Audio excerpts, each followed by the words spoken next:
Hello, class. How you guys doing? It's little Tommy coming at you. 2 days in a row, homeschooling number 76. You know, I told you I got a few days off, so I figured I'd make another video, right? Why not, right? I mean, might as well. I got coffee, got a guitar.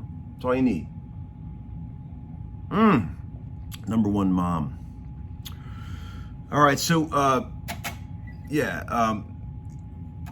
I was just gonna say, you know, I'm gonna talk about the band names thing. I really appreciate all the submissions, like almost 2,000 submissions for band names, but we picked one. I'm not gonna tell you what it is yet, but it was actually something that Dean thought of. And I'm gonna tell you what it is soon. I'm not trying to be mysterious or anything, but I just want to make sure the copyright thing is in place before we. I'm not trying to be all mysterious. I'm not that kind of guy.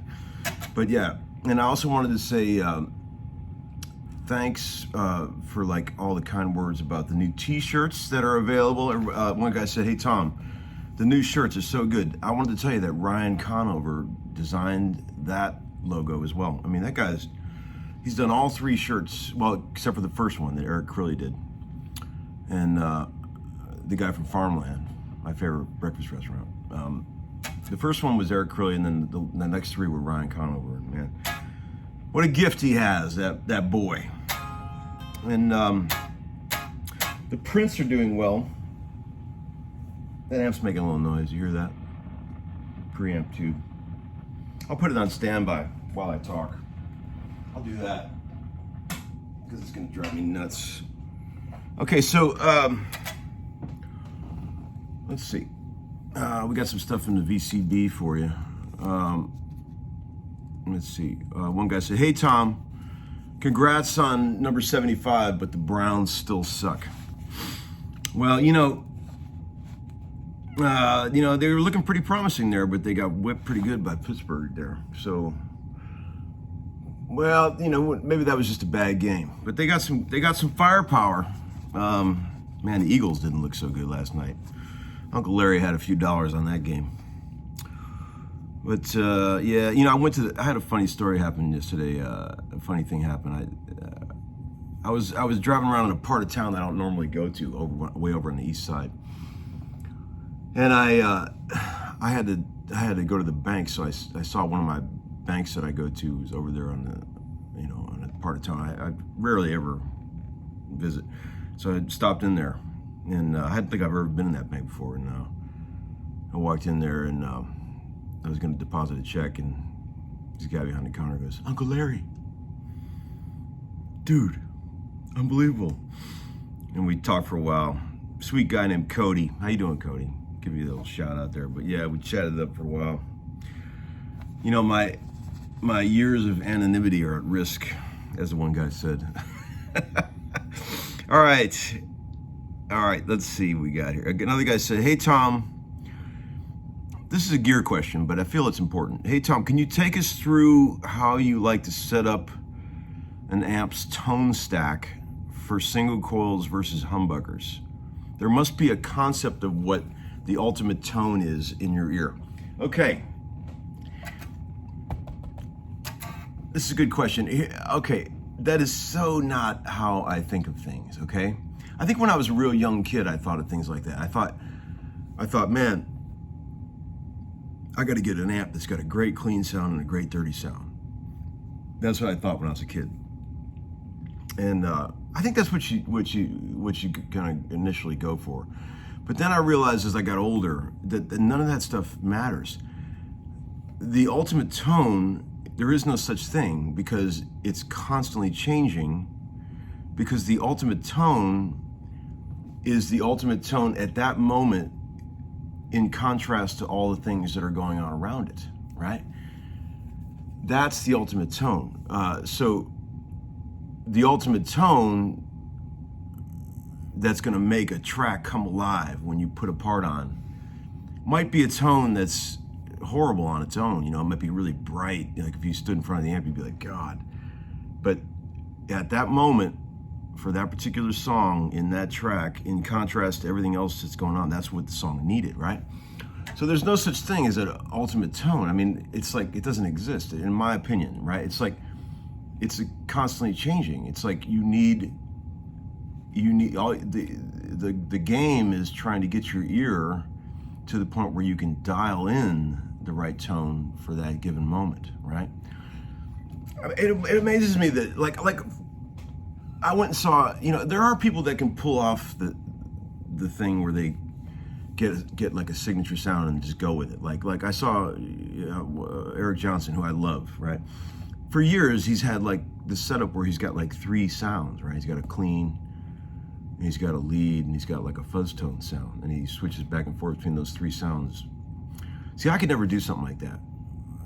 That doesn't work for me. All his music is designed around those sounds, right? But, I don't care what I plug into, what pedals there are, as long as I can turn knobs at that moment to get the right sound for whatever I'm about to play, right? It doesn't matter what the amp is. It's like, that's why I use those EQ pedals so much. It's like, sometimes I'll be fishing for the sound that complements the rest of the track, and I'll dial up something so extreme EQ wise, and I'll be like, man, it just works somehow in the track. It just feels great. And then when you listen to that sound on its own, you're just like, God, it's a terrible sound. It's like, if that was the only thing you heard, you'd be like, ugh. But that's how music is, man. Like Dan Huff said years ago, I remember, one of my early session days, he was like, there's no such thing as a bad tone. Every single sound you could possibly dial up on the worst piece of equipment could be the right sound for the right part. I think I've said this in some old videos, but I'm saying it again. The application is what's important. If you don't know when to use that particular sound, then that's where the art comes in, people. All right, so there's enough of that. Another guy said, let's see. Hey Tom, it's one thing to be a great player, but it's another thing to dream this shit up. I think he's referring to like my little intro jams. I appreciate that. Yeah, I mean, like I was gonna say, like, talk a little bit about how I do these things. Like, every day, if I come out here, it's a different thing. It's like I just went in my house, grabbed my SG, and as I was walking out from the kitchen to the garage, my fingers just played an E flat chord, just as I was holding the guitar, and I thought, well, that sounds good. And then I played a G minor, and then I played an F sharp, and then I played an F, and I was like, well, I can make something out of that. So I'll turn the amp back on, and I'll show you. Okay, little loop I did. Here it is. E flat, G minor, F sharp,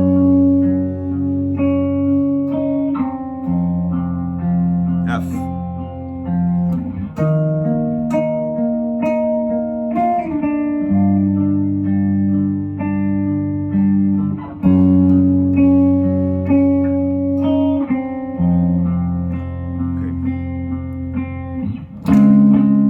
C sharp major 9,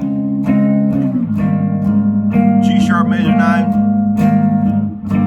G minor, F sharp major 7.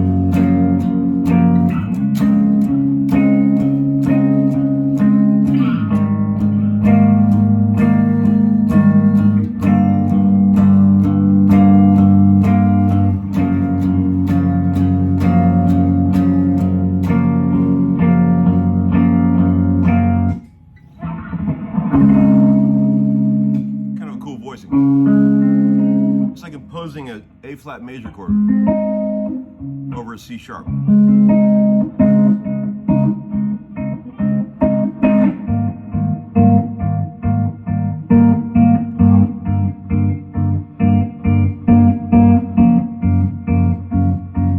there's a good example of something I've been meaning to tell you guys right there. Okay, so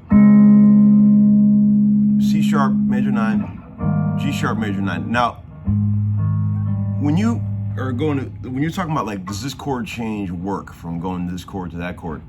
As long as you have one common tone in the two changes, anything works. That's an old jazz trick. Like you got A flat major 9, G minor. It all works because that B flat is constant, right? And then down to this F sharp major 7. It still works because of this B flat,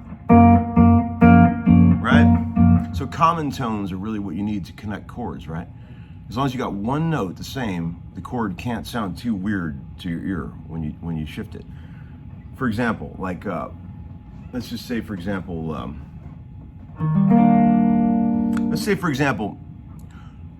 we were talking about E flat major 7 to A minor 7, right? What's the common tone?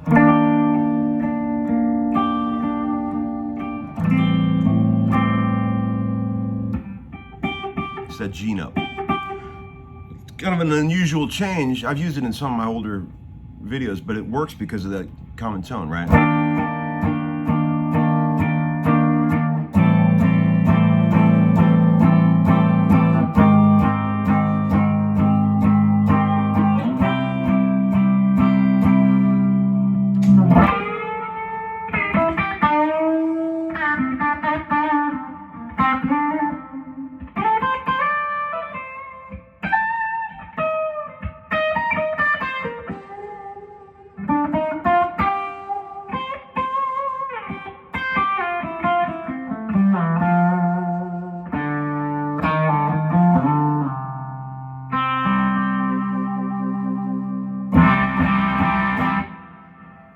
All right, lads, something to think about. I'll talk to you soon. Bye-bye.